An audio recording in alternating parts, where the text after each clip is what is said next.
Officer Sutter's patrol car sat idling behind Jalen's sedan, blue lights flickering against the row of quiet houses.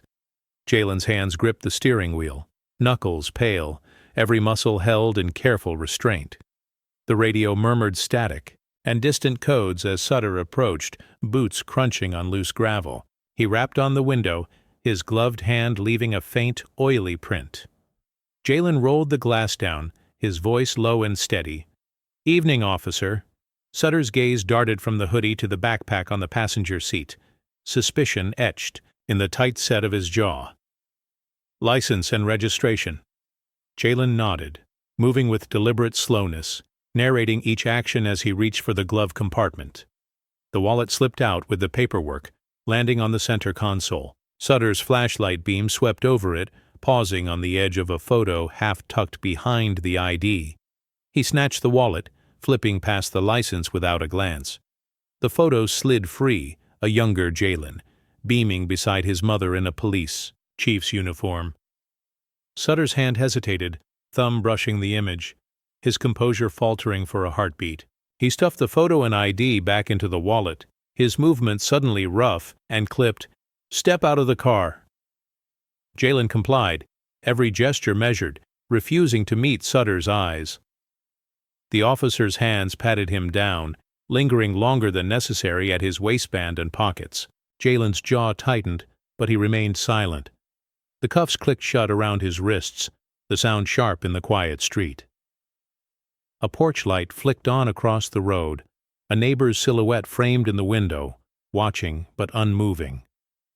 Sutter led Jalen toward the cruiser, grip firm, radio crackling with another call. The dashboard camera blinked, recording every detail. As the car door closed, Jalen's wallet was left on the hood, the photograph half exposed under the streetlight. The scene settled into a heavy pause, a truth revealed, a dignity unshaken, and a power dynamic quietly, irrevocably shifted. Before the story continues, please let us know from where you are watching this video. Write your city or country in the comments below. Don't forget to subscribe and hit like if you believe in stories that challenge injustice. Your engagement gives power to voices that need to be heard. Sutter's gloved hands pressed Jalen against the cold metal of the squad car, the night air sharp on exposed skin. Jalen's breath hitched, but he didn't protest, his eyes fixed on the blurred reflection in the car window. Sutter's fingers moved with methodical intent, brushing over seams, pockets, and the edge of Jalen's belt. The latex creaked as he reached into the back pocket, pulling out a wallet. Jalen's jaw clenched, a muscle twitching near his ear, but he stayed silent, refusing to give Sutter the satisfaction of a reaction.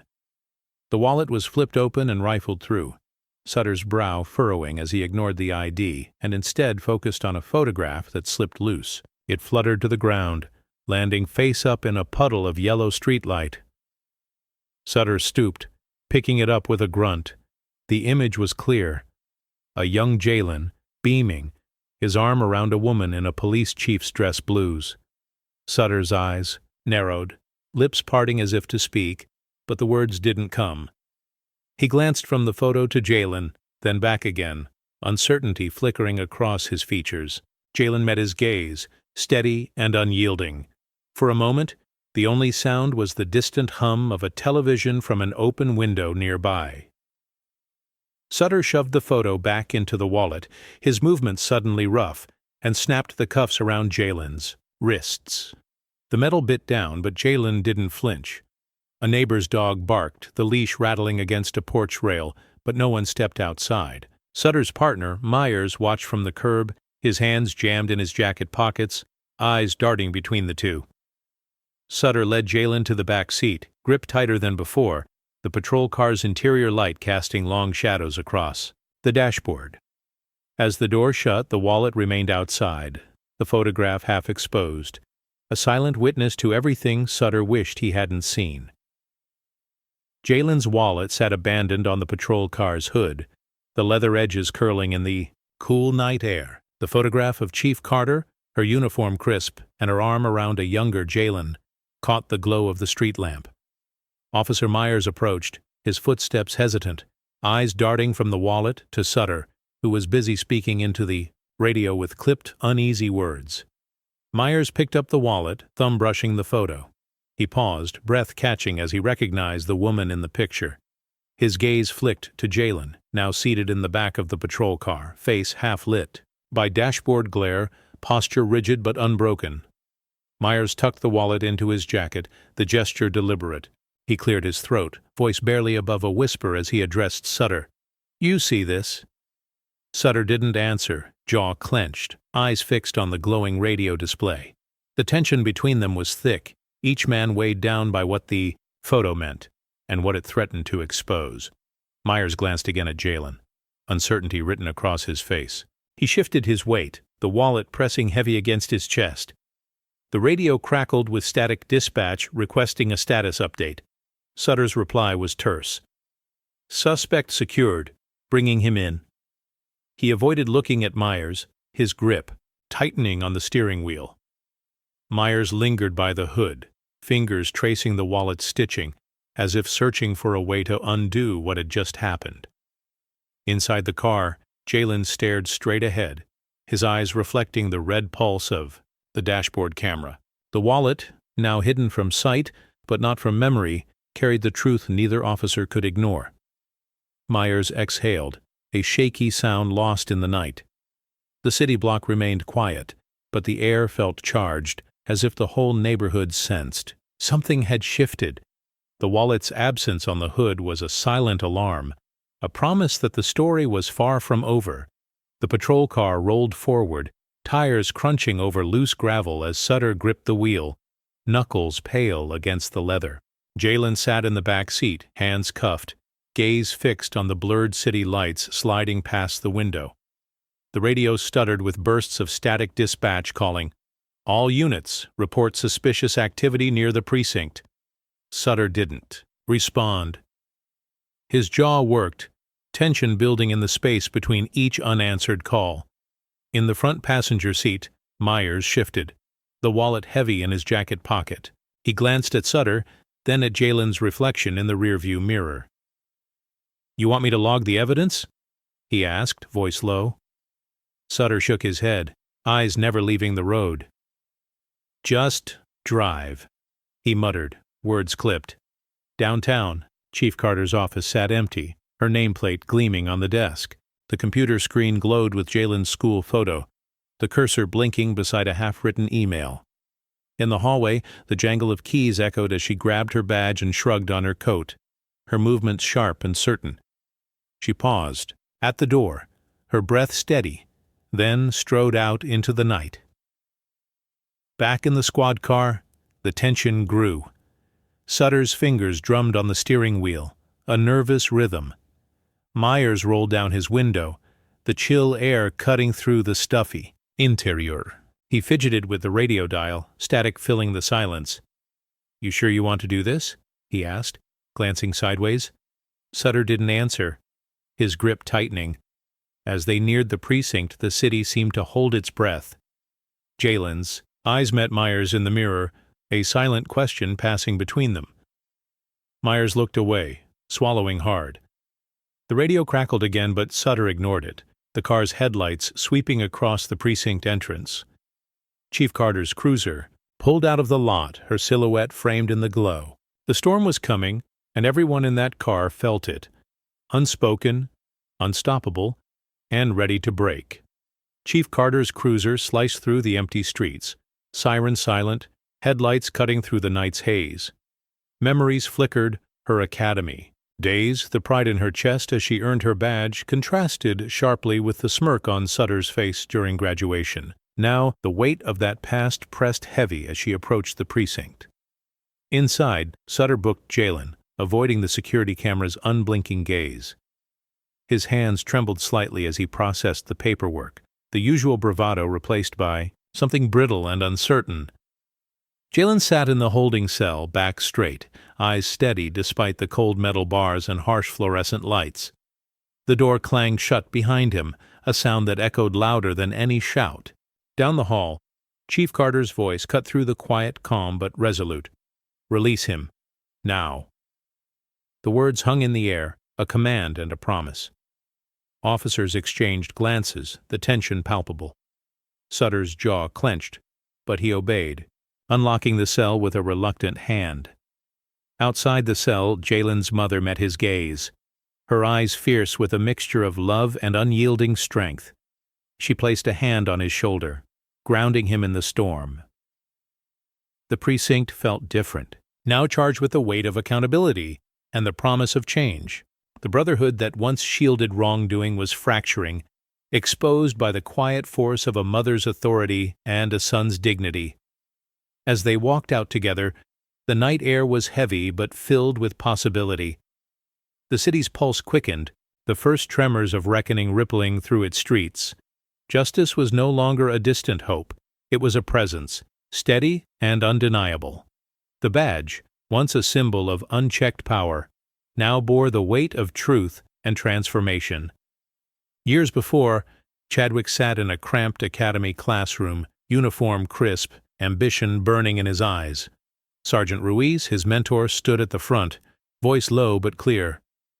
"Power blinds faster than headlights, Chadwick. You start thinking the badge makes you right, you'll stop seeing who's in front of you." Chadwick barely nodded, jaw tight, gaze fixed past Ruiz as if the warning was meant for someone else.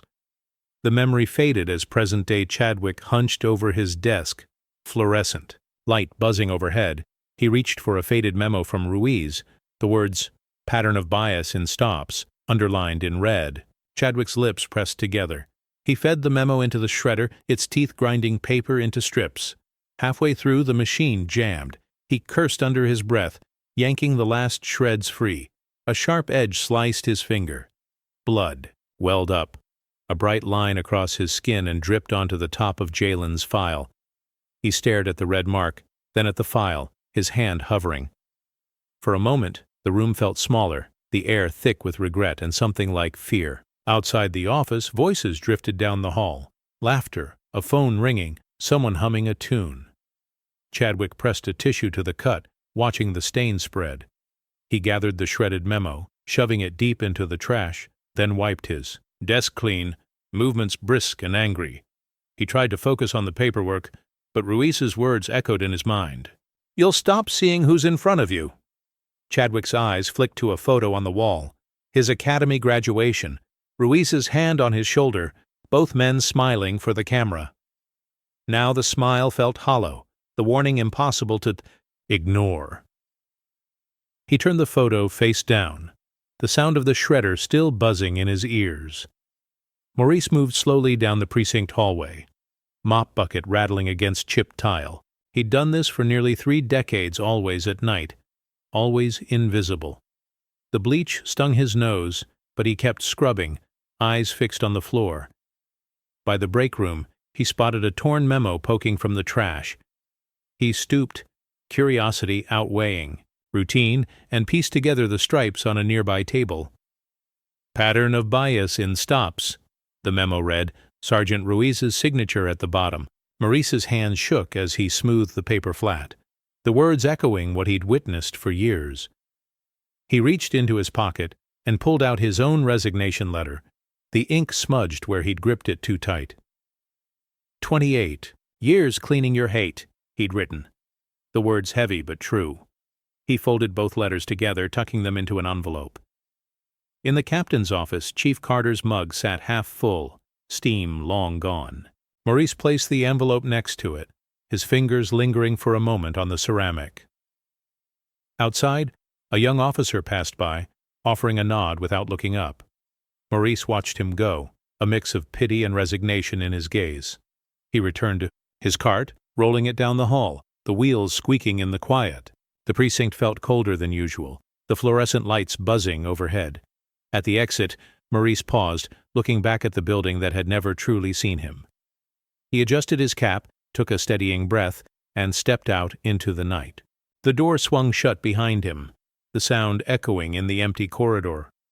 In the captain's office, the envelope waited, a silent testament to years of overlooked injustice. Maurice's shift was over, but his message, quiet, undeniable, remained for those willing to read it.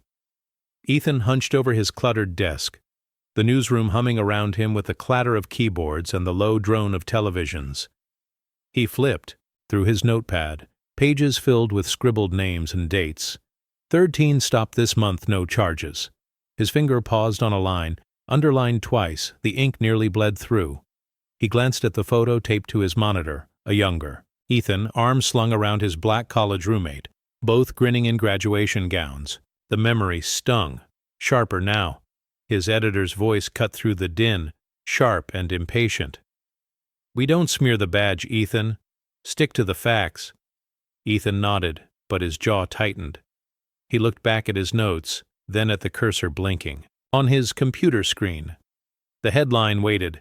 Another youth detained. No explanation. His hand hovered over the mouse, hesitating. He remembered the phone call from Jalen's mother, her voice steady but strained. "My son did nothing wrong. He was just walking home." Ethan replayed her words, the exhaustion and resolve behind them. He scrolled through his emails, community members sharing stories, a mother describing the talk she gave her son, a father's short reply, "It happened to me too." Ethan's breath caught. He clicked, "Publish." The screen flashed, sheer justice for Jalen appearing in bold. Across the room, a colleague glanced up, eyebrows raised. Ethan met his gaze, neither man speaking. The newsroom felt suddenly quieter, the hum of the city pressing in from outside. He leaned back, rubbing his eyes. The photo on his desk tilted in the draft from the air vent, threatening to fall. Ethan steadied it, fingers lingering on the frame. He knew the story would spark backlash, but the truth pressed heavier than fear. He watched the first comments appear online. The words angry, hopeful, desperate. The story was out. There was no turning back. Sierra sat cross-legged on her bed, the only light in her room coming from her laptop screen. Her hands hovered over the keyboard, nerves prickling her skin. Jalen's face filled the dash cam video, his voice calm as he said, "I live here." Sierra's throat tightened. She replayed the clip, catching the tremor in his hand, the way he looked straight ahead, refusing to shrink. Her own reflection flickered in the glass, eyes red from crying. She opened her social feed, fingers trembling as she typed, "Meet your victim." She tagged Chief Carter, then attached the video file. For a moment she hesitated, cursor blinking. Downstairs her father's footsteps echoed in the hallway, his police badge glinting on the kitchen counter. Sierra's breath caught as she heard him pause outside her door, then move on. She hit upload. The file processed, the percentage ticking upward with agonizing slowness. Notifications exploded across her screen. Messages poured in. Friends, classmates, strangers. Some were angry, others scared. Sierra's phone buzzed with a text from Jalen's cousin. "Thank you." She wiped her eyes, watching the view count climb. The video auto-loaded, Jalen's words echoing in her headphones. She pressed her palm to the laptop, grounding herself. Her father's voice drifted up the stairs, low and tired. Sierra muted the sound, heart pounding. She glanced at the clock, 3:07 a.m. The city outside was silent, but online the world was waking up. She scrolled through comments, some supportive, others hateful.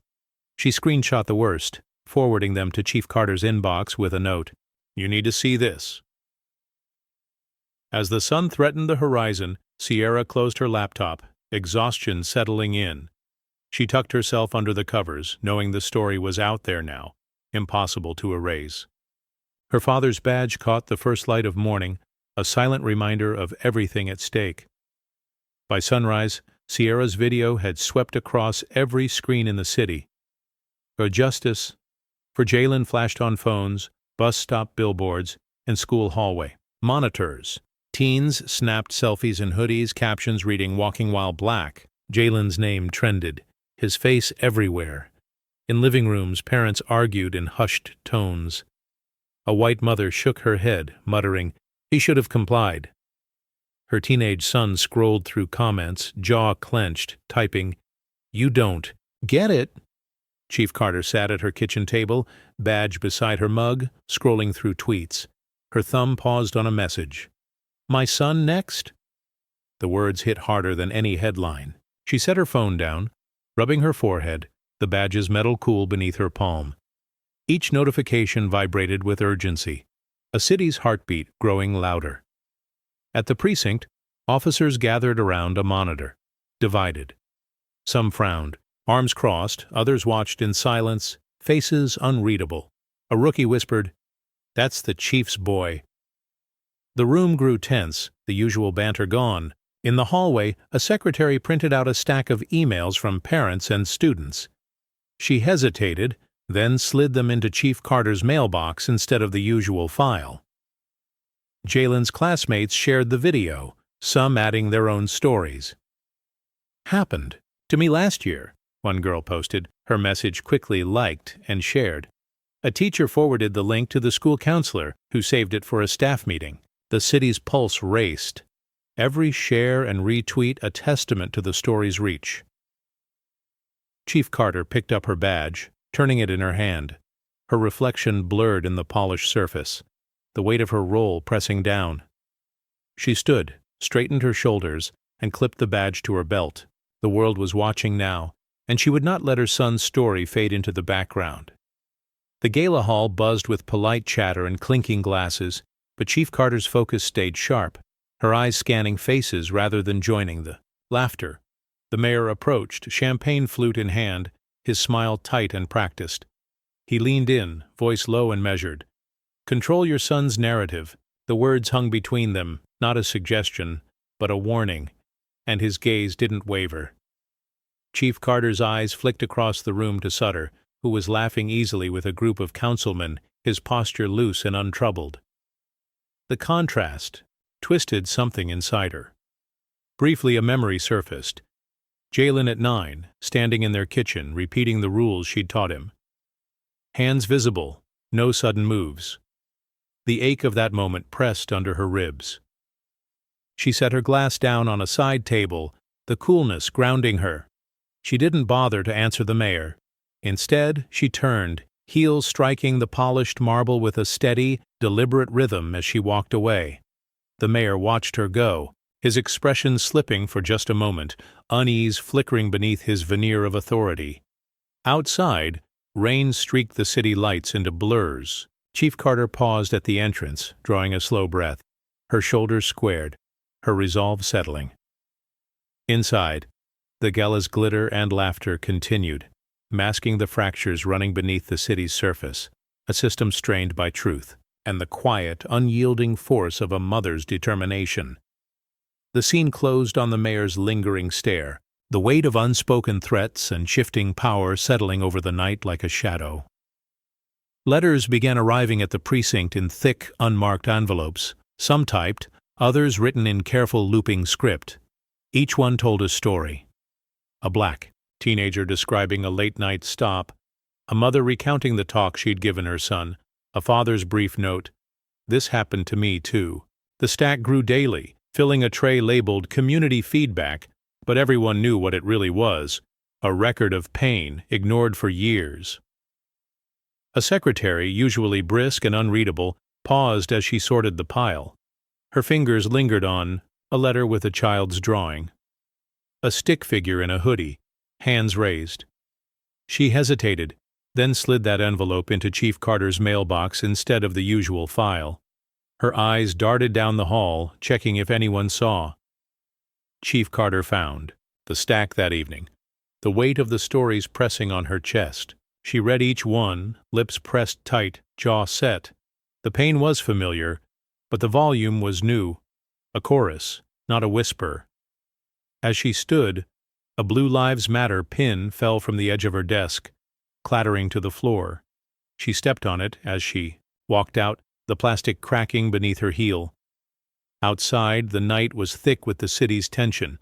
Carter carried the letters in her arms, posture unbowed. Officers at their desks looked up, some with curiosity, others with guilt. The tray on her desk was empty now, but the stories followed her, a collective roar that could no longer be filed away or dismissed. The secretary watched from her desk, a flicker of conscience crossing her face. The sound of the broken pin echoed. Down the hallway, a small but unmistakable sign that the system was beginning to fracture. Officer Myers lingered by the evidence locker, Jalen's wallet heavy in his palm. The station buzzed with routine chatter, but he kept his head down, eyes darting to the hallway where Chief Carter's office door stood ajar. He took a breath, then walked in, careful not to meet her gaze. "Found this in Sutter's car," he said, voice low, setting the wallet on her desk. The photo peeked out. Chief Carter's arm around a younger Jalen. She paused, her expression unreadable, then nodded once, a silent acknowledgement. Myers hesitated, hands fidgeting with his key ring. "That's all," he muttered, backing out. In the hallway, he caught sight of his locker, a fresh smear of red spray paint spelling rat. He stared at it, jaw working, then grabbed a rag and started scrubbing. The paint smeared, staining his knuckles, but he didn't stop. A rookie passed by, offering a sympathetic glance before hurrying away. As Myers worked, a memory surfaced himself as a child, hiding under the kitchen table while his father's voice thundered through the house, his black babysitter crying, quietly. The shame and helplessness from that night returned, raw and immediate. He scrubbed harder, the rag tearing, soap burning his hands. Down the hall, Chief Carter opened the wallet, her thumb brushing the photo. She closed her eyes for a moment, steadying herself. Myers watched from a distance, the weight of his decision settling in. He knew the label would stick, that the Brotherhood would turn cold, but he kept cleaning until the word faded, replaced by raw metal and aching skin. The station's usual noise returned, but something had shifted. A small act of conscience. A fracture in the wall of silence. Myers tossed the rag in the trash, wiped his hands on his pants, and walked away, shoulders squared, ready for whatever came next. Dawn broke with a muted gray light as teens gathered outside the precinct. Hoods up, hands tucked deep in pockets. There were no chants, no banners waving, just the steady sound of sneakers scraping pavement. A line of officers stood along the curb, faces blank, batons resting at their sides. Sutter shifted his weight, tapping his baton against his thigh, eyes scanning the crowd for trouble that never came. A toddler sat on her father's shoulders, clutching a cardboard sign, "Let me grow up." The words wobbled as she bounced, but her gaze stayed fixed on the building's doors. Jalen's classmates moved in clusters, some glancing nervously at the officers, others staring straight ahead, refusing to look away. The only sound was the soft rustle of paper signs and the occasional cough, a quiet defiance that pressed heavier than any shouted slogan.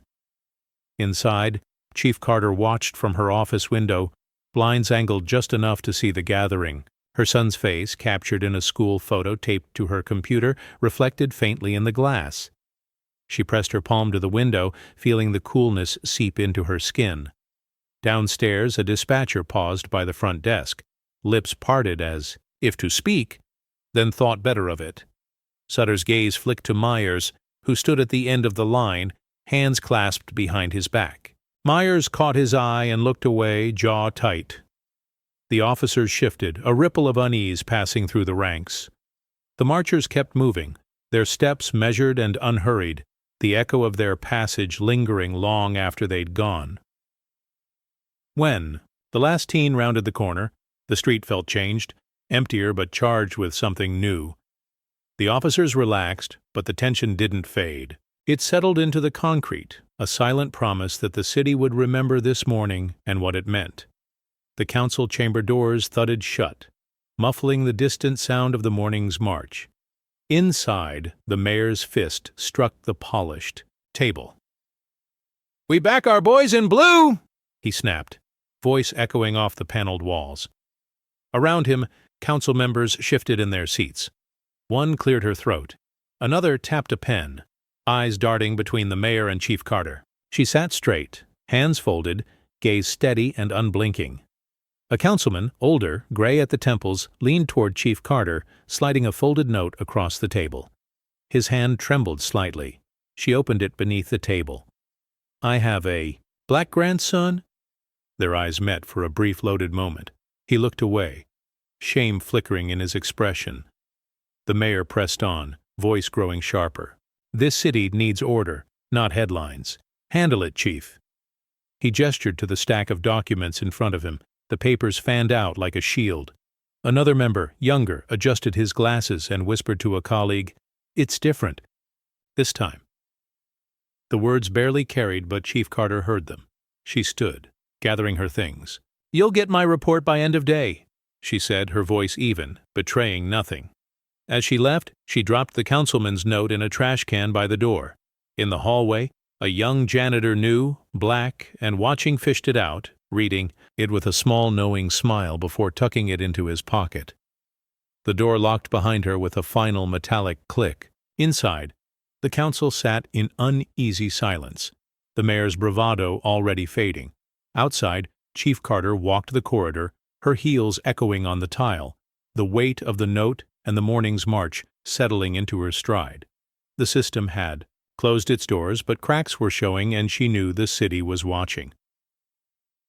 A grainy video flickered onto every precinct screen, the timestamp a decade old. Officers in faded uniforms lounged in folding chairs, laughter echoing as a trainer paced the front of the room. "If they run, they're guilty," he joked, and the room erupted. Chadwick's younger face appeared in the crowd, nodding along, a crooked grin on his lips. The laughter was harsh, cutting through the present-day hush of the station. Sutter stood in the hallway, jacket slung over his arm. He caught sight of the video playing in the squad room and stiffened, color draining from his cheeks. He hurried inside, yanking his jacket off and draping it over the screen. The laughter kept playing, muffled but persistent, the audio bleeding through. "Stop resisting! Stop resisting! Stop!" The words looped, growing more distorted with each repetition. Officers gathered, some exchanging uneasy glances, others shifting their weight, arms folded tight. A rookie frowned, whispering to her partner, "That's Sutter, right?" Her partner nodded, eyes fixed on the floor. Myers lingered at the doorway, jaw clenched, watching Sutter's retreat. In the chief's office, Carter watched the same video on her monitor, face unreadable. She muted the sound, but the images kept rolling. Her fingers drummed the desk, each tap a silent reckoning. She reached for her phone, hesitated, then set it aside. The building felt smaller, the air heavy with old jokes that no longer sounded funny. The video looped, the laughter now a background drone to the station's nervous energy. Sutter paced the hallway, hands in fists, avoiding every gaze. The rookie pressed a button, turning up the volume. "Stop resisting! Stop!" The words echoed, bouncing off tile and glass, impossible to ignore. The truth was out, and the city's protectors could no longer pretend they hadn't heard it. Myers sat alone in the locker room, the overhead lights buzzing faintly. He stared at his phone, thumb hovering over the internal affairs contact. His breath came shallow, chest tight with the weight of what he was about to do. The voices from the squad room filtered in, laughter, then uneasy quiet as the training video played on repeat. He glanced at the photos taped inside his locker. His kids beaming, his wife's arm draped around his shoulders, her dark curls framing her face. They watched him now, silent witnesses to his choice. He dialed, the ring loud in the empty space. "Internal affairs," a voice answered. Myers swallowed. I need to report misconduct. I'll testify. I have evidence." His hand shook as he ended the call, sweat slicking his palm. He grabbed Jalen's file from his bag, the folder heavier than it should be, and slipped it into Chief Carter's mailbox outside her office. The hallway lights flickered, casting long shadows that seemed to stretch behind him. As he turned to leave, a rookie officer passed by, nodding once, eyes wide with something like respect. Myers managed a tight, grateful smile. Down the corridor, Sutter's voice rose in frustration, arguing with someone behind a closed door. Myers didn't look back. He paused at the exit, drawing a steadying breath, the cool night air seeping in as he pushed the door open. The city outside felt different, charged, expectant. He stepped into the darkness, shoulders squared, the knowledge of what he'd done both terrifying and freeing. Inside, the station buzzed with rumors, officers whispering in corners, the old codes of silence cracking. Myers's shadow lingered in the hallway, stretching toward the chief's office, a quiet mark of conscience left behind, impossible to erase. The boardroom was packed, every seat filled, the air thick with anticipation. Reporters adjusted cameras, their red lights blinking in the hush. Chief Carter stepped to the podium, her uniform pressed, her eyes unwavering as she scanned the crowd. Chadwick sat across the room, hands clasped tight, sweat beading along his hairline. The mayor leaned forward, lips pressed in a thin line, council members shifting in their seats. Chief Carter cleared her throat, the microphone catching every sound.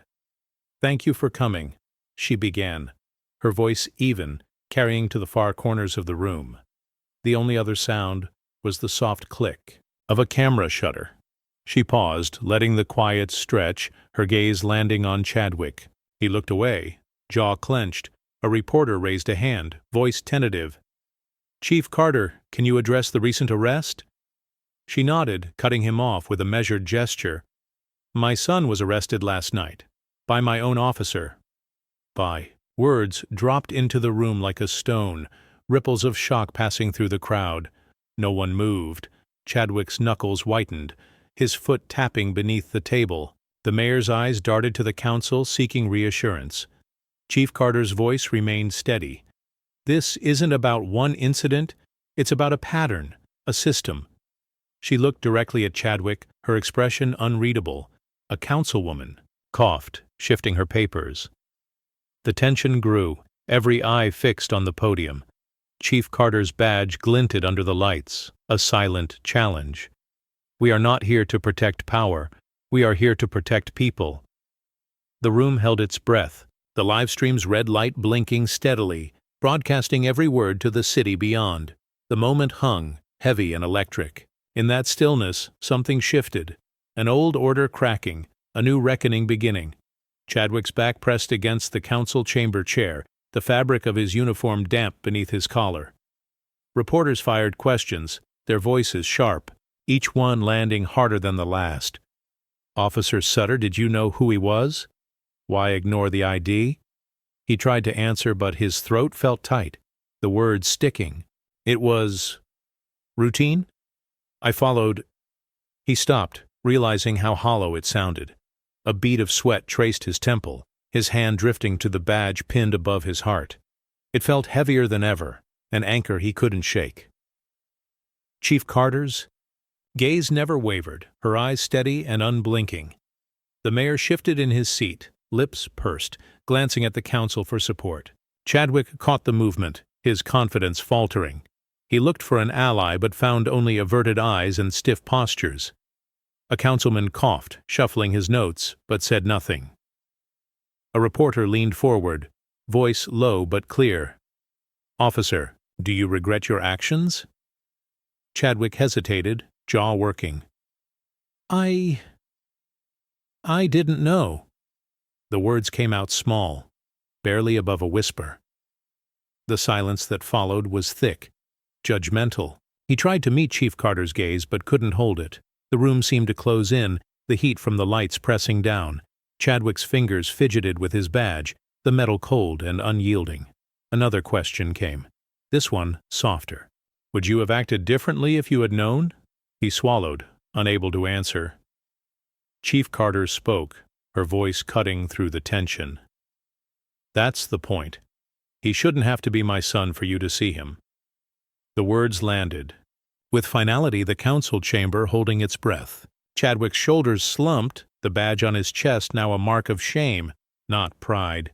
The mayor straightened his tie, lips stretched into a careful smile as the cameras turned his way. "We are committed to transparency and trust," he announced, voice smooth but lacking conviction. He gestured to the council, inviting nods that came a beat too late. "This administration values every citizen's safety." His gaze flicked to Chief Carter, searching for affirmation, but she offered none. Her expression remained composed, her silence louder than any applause. A councilwoman shifted in her seat, glancing at her phone, fingers drumming a restless pattern on the table. Another council member cleared his throat, eyes darting between the mayor and the press. The mayor's smile faltered for a fraction of a second, the strain showing in the lines around his mouth. A reporter raised a hand, voice pointed. "Mayor, what concrete changes will you make?" The mayor's practiced tone wavered. "We're reviewing procedures. There will be recommendations." He trailed off, the words thin, the room unconvinced. Chief Carter's steady gaze made the mayor's next words stumble. "We must work together, as a community." The council's unity cracked, old alliances uncertain. In the back, a staffer whispered to a colleague, "He's losing them." The mayor caught the movement, jaw tightening. He tried to recover, raising his voice. "We will not tolerate misconduct." The words hung, empty, as the cameras caught every flicker of doubt. Chief Carter finally spoke, her tone measured. "Words aren't enough." The mayor nodded, smile, fixed but eyes uncertain. The room's energy shifted, the balance of power slipping away from polished speeches and into the waiting silence. The mayor's mask slipped, if only for a moment, revealing the fear and uncertainty beneath. The city watched, waiting for substance, not slogans. Chief Carter rose, her movements deliberate, the room's attention snapping to her. She rested, both hands on the podium, fingers splayed, knuckles pale against the wood. Her voice, when it came, was low, but carried to every corner. "My son was arrested for walking home, by my own officer." The words landed with a finality that stilled even the mayor's nervous fidgeting. She paused, eyes scanning the faces before her. This isn't about a single mistake. It's about a pattern, about who gets the benefit of the doubt and who never does. Her gaze lingered on Chadwick, who shifted in his seat, unable to meet her eyes. "I've worn this badge for over 20 years. I've served this city, protected its families, but I will not protect a broken system." A councilman cleared his throat, but Carter pressed on, her voice unwavering. "Some of you will say this is unfortunate, that it's complicated, but for families like mine, it's not complicated. It's constant." She let the words hang, the pain in her tone unmistakable, the anger controlled but sharp. Reporters scribbled notes, the only sound in the room. The mayor's face tightened, his practiced smile gone. Carter's eyes glistened, but her voice never wavered. "Justice isn't a press release. It's not a promise made under pressure. It's what we owe each other, every day, no matter." "The uniform?" She stepped back, exhaling slowly, her composure unbroken. The room sat in heavy stillness, the weight of her words pressing on every shoulder. Chadwick looked down, badge glinting dully in the overhead lights. The council exchanged uneasy glances, the city's reckoning suddenly real and inescapable. Carter's pain was visible, but so was her resolve a force that would not be silenced. Chadwick's hands hovered over his chest, fingers brushing the cold metal of his badge. The council chamber was silent, all eyes on him. He unclipped the shield, the pin catching on his shirt, and set it on the table with a faint clatter that echoed through the room. His shoulders sagged, the gesture small but seismic. A surrender not just of authority but of certainty. He looked up, searching for support among the council, but found only blank faces and averted gazes. The mayor's jaw tightened, offering no comfort. Chief Carter watched, her expression unreadable but her presence unmistakable, a reminder of what had brought them all here. A reporter's pen scratched across paper, the sound loud in the hush. Chadwick cleared his throat, voice barely above, a whisper. "I thought I was doing my job." No one replied. The badge, once a symbol of trust, now sat between him and the city, stripped of its power. A councilwoman shifted, her chair creaking. She glanced at the badge, then at Chadwick, her eyes softening for a moment before she looked away. Another council member folded his hands, knuckles white, lips pressed thin. The weight of Chadwick's actions pressed on everyone, a silent reckoning. Chief Carter stepped forward, her shoes quiet on the tile. She didn't speak, but her presence filled the space between Chadwick and the badge. He met her eyes for a fleeting second, shame flickering across his face. He pushed the badge farther across the table, as if distance might lessen its burden, The room remained still, the air heavy with what had changed. Chadwick's hands fell to his lap, empty. The badge glinted under the fluorescent lights. A relic of authority now surrendered. The system that had shielded him was gone, and for the first time he felt its absence, sharp, cold, and final. Reporters hunched over their laptops, fingers flying across keys as the council chamber's tension spilled into the world. Headlines formed in real time. Officer relieved after chief's testimony. City faces reckoning. Every detail was captured, the badge on the table, Chadwick's bowed head, Chief Carter's unwavering stance. Phones buzzed as notifications spread. Tweets, live stream clips, and breaking news banners flashed across screens in homes, offices, and classrooms. A young reporter, glasses slipping down her nose, whispered to her colleague, "This is history." He nodded, eyes never leaving the screen as he transcribed Carter's words. In the back row, a veteran journalist dictated updates into a recorder, voice steady but laced with awe. Chief Carter's voice, clear and controlled, has changed the room's gravity. Outside, the city responded, social feeds filled with clips of Carter's speech, hashtags multiplying by the second. Parents forwarded the news to group chats, students shared reactions, activists organized vigils. The story moved faster than any official statement ever could, truth carried by 1,000 voices. Inside the chamber, the mayor scrolled through his phone, jaw tightening as he watched the narrative slip from his grasp. Council members exchanged worried glances, realizing the old ways of shaping the story no longer worked. The city's attention was fixed, and there was no spinning what had just unfolded. Chief Carter remained at the podium, her gaze steady as cameras flashed. Chadwick's badge still caught the light, a stark reminder of what had been lost and what might be gained. The reporters kept typing, their words building a new reality, one that could not be erased or rewritten by those in power. The city's story was no longer theirs alone. The council chamber was heavy with unspoken tension, the air thick as the mayor's earlier words echoed in the minds of those present. A councilman sat with his hands folded tightly, knuckles pale, his gaze flickering between Chief Carter and Officer Chadwick. The weight of loyalty battled with conscience in his eyes, a silent war playing out in the stillness of the room. Around him, other members shifted uneasily, some avoiding eye contact, others biting their lips in quiet judgment. The councilman's fingers twitched, a subtle sign of his inner conflict. He glanced down at the notes before him, then back up, meeting Chief Carter's unwavering stare. The room seemed to shrink, the walls closing in as the fractures within the council became palpable. Whispers of doubt and fear hovered just beneath the surface, threatening to break the fragile unity that had held for so long. Outside the chamber, the city waited, unaware of the slow unraveling within. Inside, the councilman's folded hands were a symbol of the old alliances breaking apart, the silent reckoning of a system forced to confront its own failings. The mayor's polished facade showed cracks, his smile faltering as he sensed the shifting tides.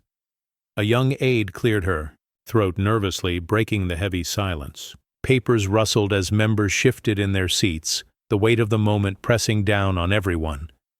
The councilman exhaled slowly, the decision looming like a shadow over the room.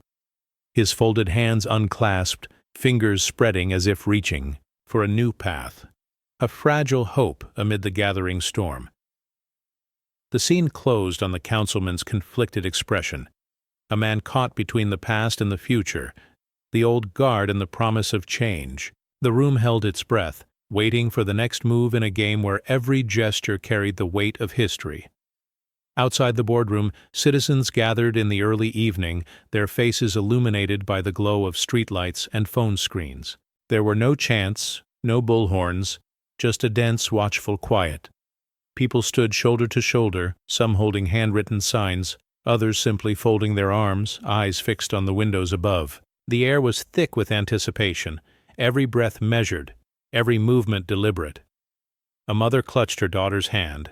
The little girl's gaze focused on the building, her sign reading, see me." An older man leaned on his cane, lips pressed together, nodding at neighbors as they arrived. A group of teens stood off to the side, hoods up, sharing a silent solidarity.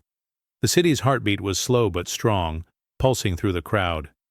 Inside, the muffled sounds of debate and shifting chairs filtered through the glass. A reporter slipped outside, notebook in hand, pausing as she took in the scene. She scribbled a note. No shouting, just waiting. The mayor peered down from a window, his face pale in the fluorescent light, unsettled by the stillness below. A police officer on crowd detail shifted uneasily, his hand resting on his belt, but the crowd gave him nothing to react to. They simply waited, their presence a verdict more powerful than any slogan. The quiet was heavy, purposeful, a demand for change, for acknowledgement, for something more than empty promises. As the meeting stretched on, the crowd grew. Someone passed out candles, the flames flickering in the dusk. The city's leaders could feel the pressure, the silent expectation pressing against the glass. When the doors finally opened, the crowd didn't cheer or jeer. They simply watched, their eyes saying what words could not. We are here. We are watching. We will remember. Lily Carter stood at the back of the crowded room, her arms wrapped tightly around herself. She watched her mother at the podium, voice unwavering, watched her brother's name ripple through the city like a warning bell. The council's arguments, the mayor's strained reassurances, all blurred together in her ears. What she heard most was the quiet ache in her mother's words, the way her jaw set to keep from breaking. A single tear traced down Lily's cheek, unnoticed by those around her. She wiped it away quickly, hoping no one saw. She remembered Jalen, as a kid, racing her down the block, shouting with laughter. Now his face was everywhere in news clips, on protest signs, whispered about in hallways. She felt the weight of it all pressing on her chest. As the meeting dragged on, Lily's gaze drifted to the window. Outside, the crowd stood silent, candles flickering in the dusk. She recognized classmates, neighbors, even teachers from elementary school. Their presence was a comfort and a burden, a reminder of how far the pain reached. Her phone buzzed in, her pocket a message from a friend. "Thinking of you." Lily didn't reply. She watched her mother's hands grip the podium, knuckles white, and saw the councilman's folded hands, the mayor's faltering smile. She understood in that moment what was truly at stake, not just her family's dignity, but the city's ability to change. When her mother finished speaking, Lily let herself cry, quietly, shoulders shaking. The city's reckoning was happening, all around her, but her grief was private, silent and deep. She wiped her face, straightened her back, and joined her family at the front, her presence a small act of courage in a room full of judgment. Chief Carter stood alone at the podium, the room hushed, every eye fixed on her. She took a steady breath, letting the moment settle before she spoke. "Justice doesn't need to shout. The truth is loud enough." Her voice was calm, unwavering, each word landing with the weight of everything that had come before. She scanned the faces before her, council members, reporters, officers, citizens, and saw the impact ripple through the crowd. A reporter lowered her pen, lips parted in silent awe. The mayor shifted in his chair, his practiced composure slipping as the meaning of Carter's words took hold. Chadwick stared at the table, badge still lying where he'd left it, his hands folded tightly in his lap. The councilman who'd slipped Carter the note wiped his eyes, the gesture small but honest. Chief Carter's gaze lingered on her daughter, Lily, who stood at the front now, chin lifted despite the tears on her cheeks. Carter's eyes softened, for a heartbeat, then steeled again as she looked back to the room. "We owe it to every child in this city to do better.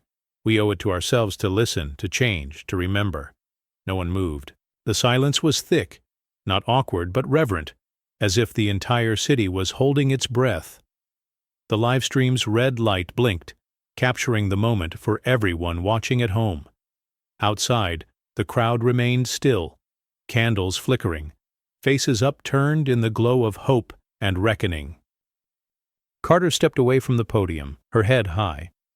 The room remained quiet, the echo of her words hanging in the air, a promise and a warning all at once. As the doors opened and people began to file out, the city knew something fundamental had shifted. Justice, once overlooked, now had a voice that would not be silenced again. Chadwick sat alone at the end of the counter, the diner's fluorescent lights buzzing overhead. His coffee steamed untouched, the mug rim stained by a single sip. Around him, morning regulars spoke in low voices, glancing his way before looking quickly back at their plates. The waitress refilled his cup without a word, her eyes never meeting his.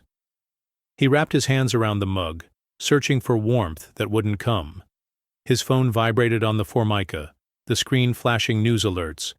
Chief Carter's statement reverberates. City launches review. He turned the device face down, the headlines too sharp, too close. He reached for his wallet, hesitated, then slid it back into his pocket. The badge was gone, replaced by a business card for a security firm he never wanted to call. A man at a nearby booth coughed, then stood, leaving change on the table and nodding to the waitress. She offered him a tired smile, then glanced at Chadwick, her lips pressed in a thin line. Someone at the counter muttered, "That's him," but no one said more. The air was thick with what went unspoken. Chadwick stared out the window, watching. A city bus rumbled past. He remembered the weight of his badge, the certainty it once gave him. Now the uniform felt like a costume he'd been forced to shed, leaving only the ache of what he'd lost. He sipped the coffee, found it cold, and pushed it away. The door chimed as a young woman entered, her gaze passing over Chadwick without recognition or judgment. He envied her indifference. He sat a moment longer, listening to the clatter of dishes and the hum of a city moving on. The world outside had shifted, and Chadwick, for the first time, felt truly left behind. Chadwick walked his dog through the neighborhood he'd once patrolled with quiet authority. The leash pulled taut as the animal strained toward a patch of grass, but Chadwick's attention was elsewhere. He noticed the way conversations faded as he approached, neighbors turning away, faces suddenly absorbed in garden work or phone screens. A child pointed from a porch, whispering to his mother, who quickly drew him inside, the door clicking shut behind them. He passed Jalen's house, laughter spilling from open windows, the sound warm and unguarded. Chadwick hesitated, his dog, tugging at his side, eager for the company. He yanked the leash gently, steering the animal away from the gathering. The porch light flicked off as he moved past, a subtle signal that he was no longer welcome. A teenager on a bike slowed, eyeing Chadwick with a mixture of curiosity and caution before pedaling away. Across the street, an older couple paused their walk, exchanging a look before crossing to the other side. The message was clear in every sidelong glance and every door that closed a little too quickly. The badge he'd worn no longer shielded him from judgment. Now, it marked him as an outsider. Chadwick's shoulders hunched as he continued down the block, the dog's nails clicking on the sidewalk the only sound that followed him. He remembered the days when neighbors waved, when small talk came easy. Now, each step felt heavy, the familiar streets transformed into a map of quiet rejection. He paused at the corner, watching the sun dip behind the houses, the world moving on without him. The laughter from Jalen's home drifted on the breeze, a reminder of the distance that had grown between him and the community he once claimed to serve. He turned for home, the dog trotting ahead, leaving behind a street that no longer felt like his own. 3 new recruits stood in crisp uniforms at the front of the precinct, nerves hidden behind straight backs and steady eyes. Chief Carter moved down the line, pinning badges to their chests, 1 black, 1 Latina, 1 Asian. Each recruit met her gaze, a silent promise passing between them. The old portrait wall behind them was bare, the faces of past chiefs and honored officers removed, their legacy replaced by a blank canvas. A photographer snapped a picture, the flash briefly illuminating the recruits' faces. One rookie glanced out the window, catching sight of the mural being painted across the street, Jalen's likeness bold and bright, surrounded by community members. Her posture straightened, pride and responsibility settling on her shoulders. Chief Carter addressed the room, her voice firm but warm. "You are here to serve, not to rule. This badge is not a shield from consequence. It is a commitment to justice for everyone." The recruits nodded, absorbing the weight of her words. An older officer in the back crossed his arms. Skepticism clear in his narrowed eyes, but said nothing. A veteran sergeant offered a hesitant smile, stepping forward to shake each recruit's hand. "Welcome to the real work," he said, his tone softer than expected. The room buzzed with cautious optimism, the usual undercurrent of cynicism replaced by something new. As the ceremony ended, the recruits lingered, exchanging quiet words and hopeful glances. Outside, the mural's colors grew more vivid in the afternoon sun. Chief Carter watched them go, her pride quiet but unmistakable. The precinct felt changed, the air lighter, as if the building itself was ready for a new chapter. The recruits filed out, badges gleaming, ready to face a city still healing but moving forward. Their first day was more than a beginning. It was a promise that the future could be different, built on dignity and trust. A white officer slowed his cruiser at the edge of a busy intersection, eyes narrowing as he spotted a black teen walking, alone, hands in his pockets. His partner, a new black rookie, tapped her body camera with 2 fingers. "Rolling," she said, her tone even but unmistakably clear. The senior officer hesitated, gripping the steering wheel, weighing old instincts against new expectations. He stepped out, approaching the teen with measured steps. "Evening," he said, voice carefully neutral. The teen stopped, hands visible, posture relaxed but wary. The rookie joined, standing a pace behind, her camera's red light blinking. The officer asked for ID, his words clipped but not aggressive. The teen complied, pulling out his wallet slowly, narrating each movement. The rookie watched, her gaze steady, recording every detail. A small crowd gathered at a distance, phones raised but voices quiet. The officer checked the ID, then handed it back without comment. "You're good," he said, stepping back. The rookie offered a brief nod to the teen, who nodded in return and continued down the sidewalk. The officer exhaled, tension draining from his shoulders. He glanced at his partner, who met his eyes with a slight, approving smile. The body cams. Footage would be reviewed later, but for now it was saved, not erased. The rookie made a note in her log, her handwriting neat and precise. Back in the cruiser, the officer stared at his hands, flexing his fingers as if testing a new grip. "That's how it should go," the rookie said quietly. He nodded, a hint of relief in his expression. The radio crackled with routine calls, but the moment lingered, a small shift, a new standard, quietly taking root. Outside, the city moved on, unaware of the change unfolding on an ordinary corner. But for those present, something fundamental had shifted. The promise of justice, finally practiced, not just preached. The community gathered beneath the bright afternoon sky, a crowd forming along the sidewalk as the old portraits from the precinct's lobby were carried out and replaced by a vibrant mural. Jalen's face, painted with warmth and determination, stood at the center, surrounded by Chief Carter, Maurice the janitor, and a circle of teens holding signs that read, "Walk with us." The artist, a local high school senior, stepped back to admire her work, paint still flecked on her hands, a toddler forward, reaching up to touch Jalen's painted smile, giggling as her mother snapped a photo. Neighbors mingled, some exchanging hugs, others standing quietly, taking in the colors and the message.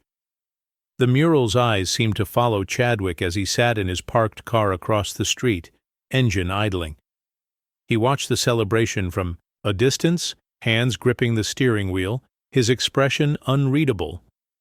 Chief Carter stood near the mural, speaking softly with Maurice, her gratitude evident in the gentle squeeze of his shoulder. Teens posed for photos, their arms draped around each other, some wiping away tears. The air buzzed with a sense of relief and hope, the weight of the past months lifting, if only for a moment. A city council member approached, offering congratulations and a handshake, while the mayor lingered at the edge of the crowd, uncertain but present. The mural, bold and unignorable, was more than art. It was a declaration that the community's story would not be erased or rewritten by those in power. As the sun dipped lower, the mural's colors glowed, casting long shadows across the precincts. Steps. Chadwick finally started his car and drove away, the faces on the wall watching him go. The city had claimed its space, its memory, and its promise that justice would be visible for all to see. Chadwick stood in his dimly lit bedroom, the late afternoon sun casting long stripes across the floor. He opened the top drawer of his dresser, pushing aside old receipts and a broken watch until his hand found the badge. It felt heavier than, he remembered, the gold dulled by fingerprints and time. He turned it over in his palm, the engraved numbers catching a stray beam of light. For a moment, he closed his eyes, recalling the day he'd pinned it on, chest puffed with pride, his wife snapping a photo as their daughter clapped from the hallway. Now the house was silent. His wife entered, suitcase in hand, her wedding ring glinting as she set it on the bed. She didn't speak, only met his gaze with tired eyes. Chadwick tried to form words, but nothing came.